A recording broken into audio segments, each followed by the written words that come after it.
ಹರೇ ಕೃಷ್ಣ.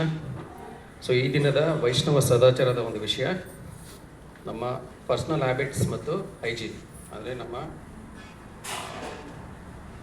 ವೈಯಕ್ತಿಕ ಶುದ್ಧತೆ ಯಾವ ರೀತಿ ನಮ್ಮ ಜೀವನದಲ್ಲಿ ಕಾಪಾಡ್ಕೋಬೇಕು ಅನ್ನೋದು. ಈ ಶುದ್ಧತೆ ಅನ್ನೋದು ನಮ್ಮ ಜೀವನದಲ್ಲಿ ಅತ್ಯಂತ ಮುಖ್ಯವಾಗಿರೋದು. ನಿಮಗೆಲ್ಲರಿಗೂ ಗೊತ್ತಿರುತ್ತೆ, ನಾವು ಯಾವಾಗ ಈ ಒಂದು ಮನುಷ್ಯನ ಜನ್ಮ ತಗೊಂಡು ಈ ಒಂದು ಪ್ರಪಂಚದಲ್ಲಿ ಜನ್ಮನ ತಗೊಳ್ತೀವಿ, ನಾವೆಲ್ಲ ಕ್ಲೀನಾಗಿ ಇದ್ಬಿಟ್ಟು ಜನ್ಮ ತಗೊಳ್ತೀವ. ಕಲ್ಮಶ ಇರುತ್ತೆ, ಅದಕ್ಕೇ ನಾವು ಜನ್ಮನ ತಗೊಳ್ತೀವಿ. ಫಾರ್ ಎಕ್ಸಾಂಪಲ್, ಒಂದು ಟನ್ನು ಕಸನ ತಗೊಂಡು ಜನ್ಮ ತಗೊಂಡಿದ್ದೀವಿ ಅಂದ್ಕೊಂಡ್ರೆ ಕಲ್ಮಶನ, ಅಟ್ಲೀಸ್ಟ್ ದೇಹ ಬಿಡೋ ಅಷ್ಟರಲ್ಲಿ ಏನಾಗಬೇಕದು 0 ಆದರೆ ಅವನ ಧಾಮ. ಕಲ್ಮಶ ಇನ್ನೂ ಕ್ಯಾರಿ ಮಾಡಿದ್ರೆ ಮತ್ತೆ ಇಲ್ಲೇ ಸೈಕಲ್ನ ಹೊಡಿತಾ ಇರ್ತೀವಿ. ನಾವು ಎಷ್ಟು ತದ್ದಿದ್ದೀವಿ, ನಾವು ಪ್ರಾಣ ಬಿಡೋ ಅಷ್ಟರಲ್ಲಿ ಏನಾಗಬೇಕದು ಕಂಪ್ಲೀಟಾಗಿ ಕ್ಲೀನ್ ಆಗೋದು ಈ ಒಂದು ಮನುಷ್ಯನ ಜನ್ಮದ ಒಂದು ಉದ್ದೇಶ ಆಗಿರಬೇಕು. ಸೊ ಕೃಷ್ಣ ಪ್ರಜ್ಞೆ ಅನ್ನೋದು ಈ ಒಂದು ಪ್ರಾಸೆಸ್ಸಲ್ಲಿ ನಮಗೆ ಹೆಲ್ಪ್ ಮಾಡೋ ಅಂಥದ್ದು.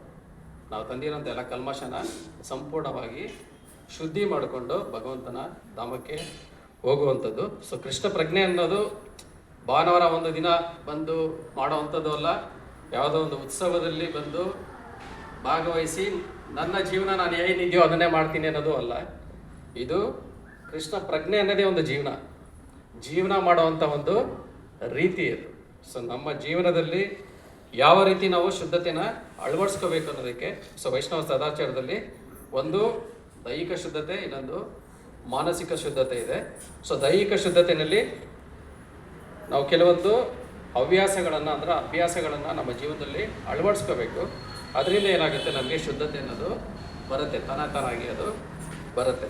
ಸೊ ವೈಷ್ಣವ ಸದಾಚಾರದಲ್ಲಿ ನಾವೇನೇನು ಮಾಡಬೇಕು ಅಂತ ದೈಹಿಕವಾದಂಥ ಒಂದು ಶುದ್ಧತೆಗಳನ್ನು, ಸೊ ಬೆಳಿಗ್ಗೆ ನಾವು ಸೂರ್ಯೋದಯಕ್ಕಿಂತ 2 ಗಂಟೆ ಮುಂಚೆ ಬೇಗ ಎದ್ದೇಳಬೇಕು. ಎದ್ದ ನಂತರ ನಮ್ಮ ಹಲ್ಲನ್ನು ಸ್ವಚ್ಛ ಮಾಡಿಕೊಂಡು ನೀರನ್ನು ಕುಡಿಬೇಕು. ತಾಮ್ರದ ಒಂದು ಏನಂತಾರೆ ಅದಕ್ಕೆ, ಲೋಟದಲ್ಲಿ ಅಥವಾ ಇದರಲ್ಲಿ ಹಿಂದಿನ ರಾತ್ರಿ ಅದನ್ನು ಇಟ್ಟು ಬೆಳಿಗ್ಗೆ ನೀವು ನೀರು ಕುಡಿದ್ರೆ ಅದು ತುಂಬ ಒಳ್ಳೆಯದು. ಅದಾದ ನಂತರ ನಾವು ಶೌಚವನ್ನು ಮುಗಿಸಿ ಸ್ನಾನವನ್ನು ಮಾಡಬೇಕು. ಸನ್ಯಾಸಿಗಳಾಗಿರೋಂಥವರು ದಿನಕ್ಕೆ 3 ಸಾರಿ ಸ್ನಾನ ಮಾಡ್ತಾರೆ. ಗೃಹಸ್ಥರು ಅಥವಾ ಬ್ರಹ್ಮಚಾರಿಸು ಅಟ್ಲೀಸ್ಟ್ 2 ಸಾರಿ ಸ್ನಾನ ಮಾಡಬೇಕು ಅಂತ ನಮ್ಮ ಶಾಸ್ತ್ರದಲ್ಲಿ ಹೇಳಿದೆ. ಸೊ ಸ್ನಾನನ ಕೆಲವೊಂದು ವಿಶೇಷ ಸಂದರ್ಭಗಳಲ್ಲೂ ಸಹ ನಾವು ಮಾಡಬೇಕಾಗತ್ತೆ. ಅಂದರೆ ಯೂಶಲಿ ನಾವು ಬೆಳಗ್ಗೆ ಎದ್ದಾಗ ಅದನ್ನು ಮಾಡಬೇಕು. ಆಮೇಲೆ ಇನ್ ಕೇಸ್ ನಾವು ಮಧ್ಯದಲ್ಲಿ ಎಲ್ಲ ನಾವು ಶೌಚಾಲಯಕ್ಕೆ ಹೋದರೆ ಆವಾಗಲೂ ಸಹ ನಾವು ಸ್ನಾನನ ಮಾಡಬೇಕಾಗತ್ತೆ. ಮಧ್ಯದಲ್ಲಿ ದಿನದಲ್ಲಿ 1 ಗಂಟೆಗಿಂತ ಜಾಸ್ತಿ ನಿದ್ದೆ ಮಾಡಿದ್ರೆ ಆವಾಗಲೂ ಸಹ ನಾವು ಸ್ನಾನನ ಮಾಡಬೇಕಾಗತ್ತೆ. ಇನ್ ಕೇಸ್ ನಾವು ಕ್ಷೌರಕ್ಕೆ ಹೋದರೆ, ಶೇವಿಂಗ್ ಮಾಡಿಕೊಂಡ್ರೆ ಅದಾದ ನಂತರನೂ ಸ್ನಾನ ಮಾಡಬೇಕಾಗತ್ತೆ.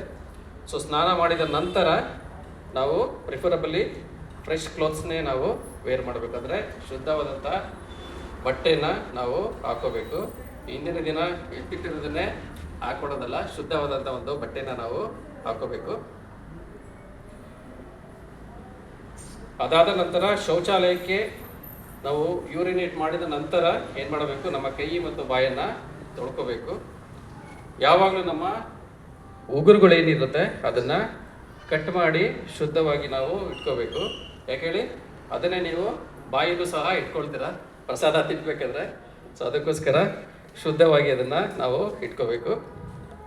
ಆಮೇಲೆ ಪ್ರಸಾದ ತಗೊಳ್ಳೋಕ್ಕಿಂತ ಮುಂಚೆ ಏನು ಮಾಡಬೇಕು, ಹ್ಯಾಂಡನ್ನು ವಾಶ್ ಮಾಡಬೇಕು. ಪ್ರಸಾದ ತಗೊಂಡಾದಮೇಲೆ ನಮ್ಮ ಕೈ ಮತ್ತು ಬಾಯನ್ನು ನಾವು ವಾಶು ಮಾಡಬೇಕಾಗತ್ತೆ. ಆಮೇಲೆ ನಾವು ಪ್ರಸಾದ ತಗೋಬೇಕಾದ್ರೆ ಕೇರ್ಫುಲ್ಲಾಗಿ ತಗೋಬೇಕು. ಚಿಕ್ಕ ಮಕ್ಕಳ ಥರ ಅದನ್ನೆಲ್ಲ ಚೆಲ್ಕೊಂಡು ಎಲ್ಲ ಕಡೆ ಅಶುದ್ಧಿ ಮಾಡಿಕೊಂಡು ಪ್ರಸಾದನ ನಾವು ಚೆಲ್ಕೊಂಡು ಆ ರೀತಿಯೆಲ್ಲ ನಾವು ತಗೋಬಾರ್ದು. ಸೊ ಶುದ್ಧವಾಗಿ ಅದು ಚೆಲ್ದಿರೋ ಥರ ನಾವು ಪ್ರಸಾದವನ್ನು ತಗೋಬೇಕು. ಆಮೇಲೆ ಪ್ರಸಾದ ಸೇವನೆ ಮಾಡೋದಕ್ಕೆ ನಾವು ಬಲಗೈಯನ್ನು ಮತ್ತು ಜಪ ಮಾಡೋದಕ್ಕೂ ಸಹ ಬಲಗೈಯನ್ನೇ ಯೂಸ್ ಮಾಡಬೇಕು ಅಂತ ನಮ್ಮ ಶಾಸ್ತ್ರದಲ್ಲಿ ಹೇಳುತ್ತೆ. ಆಮೇಲೆ ನಿದ್ದೆಯನ್ನು ನಾವು 6 ರಿಂದ 7 ಗಂಟೆ ಅಷ್ಟು ನಿದ್ದೆನ ಮಾಡಬೇಕು. ಜಾಸ್ತಿ ನಿದ್ದೆ ಮಾಡೋದು, ಕಡಿಮೆ ನಿದ್ದೆ ಮಾಡೋದು ಸಹ ನಮ್ಮ ದೇಹಕ್ಕೆ ಹಾನಿಕರ. ಸೊ ಅದಕ್ಕೋಸ್ಕರ ಎಷ್ಟು ನಿದ್ದೆ ಮಾಡಬೇಕೋ ಅಷ್ಟನ್ನೇ ಯುಕ್ತವಾಗಿ ನಾವು ಮಾಡಬೇಕಾಗತ್ತೆ. ಆಮೇಲೆ ಕೃಷ್ಣನ ಒಂದು ಎನರ್ಜಿ ಏನಿದೆ ಅದು ಭಗವಂತ ಕೊಟ್ಟಿರುವಂಥ ಇವು ನೈಸರ್ಗಿಕ ಸಂಪನ್ಮೂಲಗಳಿರ್ಬೋದು, ಇದನ್ನೆಲ್ಲನೂ ಆದಷ್ಟು ಮಿತವ್ಯಯವಾಗಿ ನಾವು ಬಳಸಬೇಕು.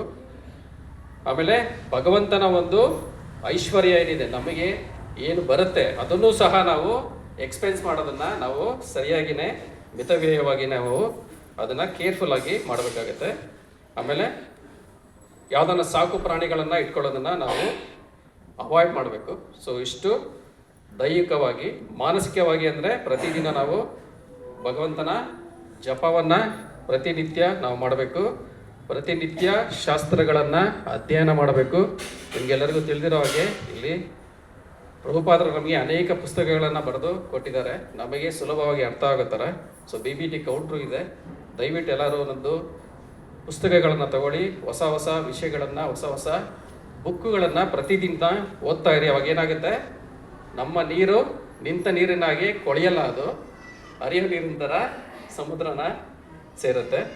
ಆಮೇಲೆ ಫಾಲ್ಟನ್ನ ನಮ್ಮ ಒಳಗಡೆ ನಾವು ಕಂಡುಹಿಡಿಬೇಕು, ಇನ್ನೊಬ್ಬರ ಹತ್ರ ಇರೋವಂಥ ಫಾಲ್ಟನ್ನು ಕಂಡುಹಿಡಿಯೋದನ್ನು ಕಂಪ್ಲೀಟಾಗಿ ಸ್ಟಾಪ್ ಮಾಡಬೇಕು. ಸೊ ಈ ರೀತಿ ಮಾಡೋದ್ರಿಂದ ಏನಾಗುತ್ತೆ, ನಮ್ಮ ದೇಹ ಮತ್ತು ಮನಸ್ಸು ಶುದ್ಧವಾಗಿ ಭಗವಂತನ ಒಂದು ಸಾನ್ನಿಧ್ಯವನ್ನು ನಮ್ಮ ಈ ಒಂದು ಜನ್ಮದಲ್ಲೇ ಪಡ್ಕೊಳ್ಳೋದಕ್ಕೆ ಅನುಕೂಲ ಆಗುತ್ತೆ. ಸೊ ಹರೇ ಕೃಷ್ಣ.